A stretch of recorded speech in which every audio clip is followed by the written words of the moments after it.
हरिओम. आज शनिवार 23 नोव्हेंबर 2024 शके 1946 कार्तिक कृष्ण अष्टमी कालभैरव जयंती. सद्गुरू ब्रह्मचैतन्य गोंदवलेकर महाराज आज आपल्याला प्रवचनातून सांगणार आहेत की भगवंत हा कल्पनेच्या पलीकडे आहे. ऐकूया त्यांचे विचार.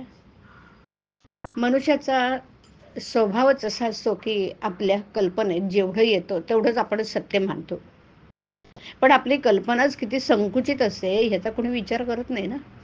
जो कल्पनेच्या पलीकडे आहे, जिथे कल्पना थांबते, ज्याला कल्पना बांधू शकत नाही, त्याला कल्पनेने कसं ओळखता येईल? जो ज्ञानाच्या पलीकडे राहिला आहे त्याला त्याच्या तोकड्या ज्ञानाने कसं अजमवता येणार? माझ्या बुद्धीच्या पलीकडे तो आहे, तेव्हा त्याच्या इच्छेनेच त्याचं खरं ज्ञान होणार. अविद्या ती हीच की आपल्या कल्पनेनं होणारं ज्ञान हेच खरं मानणं. मग याकरता श्रद्धा आणि कल्पना यातला फरक ओळखावा. खरी श्रद्धा तीच की जी कल्पनेच्या पलीकडे राहते. प्रल्हादा इतकं आपण नामाला सत्यत्व देत नाही. कल्पनेची मजल प्रल्हादाने नाही चालवली. कल्पनेच्याही पलीकडच्या गोष्टी जर आपल्या यत्किंचित संसारात सुद्धा घडतात ना, तर भगवंत त्या कल्पनेच्याही पलीकडे राहिला आहे असं मानायला काय हरकत आहे? सूर्यप्रकाश जसा सर्व ठिकाणी भरलेला आहे, त्याप्रमाणे देवळात, घरात, तीर्थक्षेत्रात सर्व ठिकाणी परमात्मा आहे. परमात्मा फक्त विद्वानांचा किंवा श्रीमंतांचा नसून तो सर्वांचा आहे. भगवंत सर्वांचा आहे म्हणूनच तो सर्वांना सुसाध्य असला पाहिजे. एखादा मोठा गणिती हिशेब लवकर करू शकतो, परंतु खेडेगावातले अडाणी लोक गणित न शिकता हिशोब बरोबर करतात आणि त्यांचा व्यवहार बरोबर चालतो ना. तसं विद्वानाला कदाचित भगवंत लवकर प्राप्त होईल, पण अडाणी माणसाला देखील तो प्राप्त होऊ शकेलच.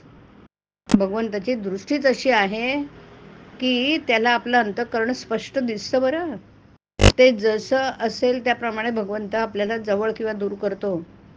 मनुष्य जन्माला आला की सगळी जाती त्याला आपोआप येतात. त्याचप्रमाणे परमात्मा आनंदरूप आहे असं म्हटलं की बाकीचे सर्व गुण त्यामध्ये आले असं समजावं. जसा मारुतीमध्ये देव अंश होता तसाच तो आपल्यामध्येही आहे. त्याने तो फुलवला, पण आपण झाकून तो विझवून टाकला. याला काय करावं? मामलेदाराला बरोबर असलेल्या शिपायाची भीती वाटत नाही, चोराला मात्र त्याच्याबरोबर असलेल्या शिपायांची भीती वाटते.